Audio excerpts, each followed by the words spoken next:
Hello and welcome back to Tutoring with Gavin. In this series of videos, I'll be analysing the characters in the play and Inspector Goole by B Priestley, so that you can get your grade 9 in the GCSE English Literature exam. In this video tutorial, I'll be exploring the character of Inspector Goole. Inspector Goole enters the stage almost halfway through Act 1 and leaves with 2/3 of Act 3 remaining. And yet he seems to grab the attention and imagination of audiences above all other characters. He is enigmatic, astute, tough, and irreverent of class and power. Priestley deliberately allows the other characters to talk freely before and after Goole's appearance, perhaps to show initially how overconfident they are in their power and wealth, and later to show the impact his visit has had upon each of them. The stage directions give us a clue to Priestley's intentions regarding the casting of Goole.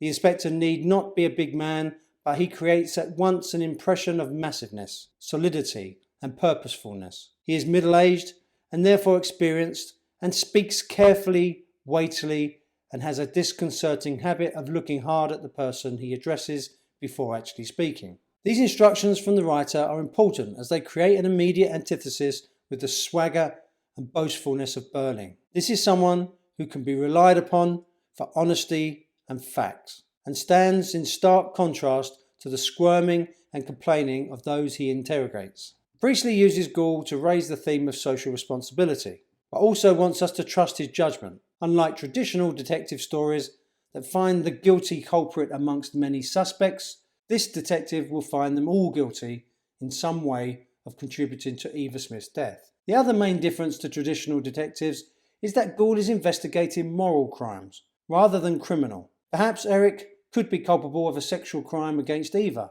and theft from his father, but the focus of this investigation is on the moral rather than the criminal behaviour. Interestingly, no one is arrested in this play, even though Goole finds them all guilty morally. Alongside this strength is his ideology.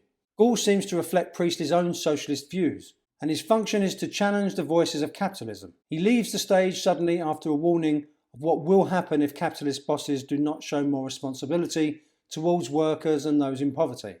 The time will soon come when, if men will not learn that lesson, then they will be taught it in fire and blood and anguish. This appears to be a veiled threat of civil unrest or even revolution if things do not change. Priestley uses Goole to create 3 clever twists that always surprise his audiences. It turns out there is no new inspector at the police station, which allows Gerald, Birling and his wife to get excited that this is a hoax. They then call the infirmary and discover that there has been no suicides brought in for some time. Then, just when they are celebrating with this news, showing they have learnt nothing, we get the 3rd twist. Birling takes a phone call from the police. A girl has just died on her way to the infirmary after swallowing some disinfectant, and a police inspector is on his way here to ask some questions. This brings me on to the last point about Inspector Goole. Who is he and what is he? He is certainly mysterious. We learn little about him during the play, other than his ideas about social responsibility. The name Goole has connotations of a ghost, although he may not literally be a ghost, but someone metaphorically haunting those responsible for Eva Smith's death. His name also sounds like the word ghoul. If you say that someone has the gall to do something, you are criticising them for behaving in a rude or disrespectful way. In Act 3, Mrs. Birling repeats her outrage at Goule's ghoul. So rude, so assertive. The rude way he spoke to Mr. Birling and me. It was quite extraordinary. These people are not used to being questioned by the lower classes, and this upsets them more than the death of Eva Smith. The inspector also has the gall to pretend to be a police officer. Finally, there's a 3rd way of interpreting the inspector. Priestley plays with time, creating a timeline of events leading to Eva Smith's death. He also sets the play more than 30 years earlier than it was written and performed, using time to create dramatic irony, being able to reflect on the horrors of 2 world wars. And the 3rd important aspect of time is the fact that Goole seems to know everything about this family and what is about to happen before it actually happens. Is he a time traveller, coming back from the future to haunt those in the past who are guilty of moral crimes? Well, I hope this has helped in your revision. If you like this video, please give me the thumbs up and be sure to subscribe to the channel so that you can get notifications of more videos that might help you in your revision. Until next time.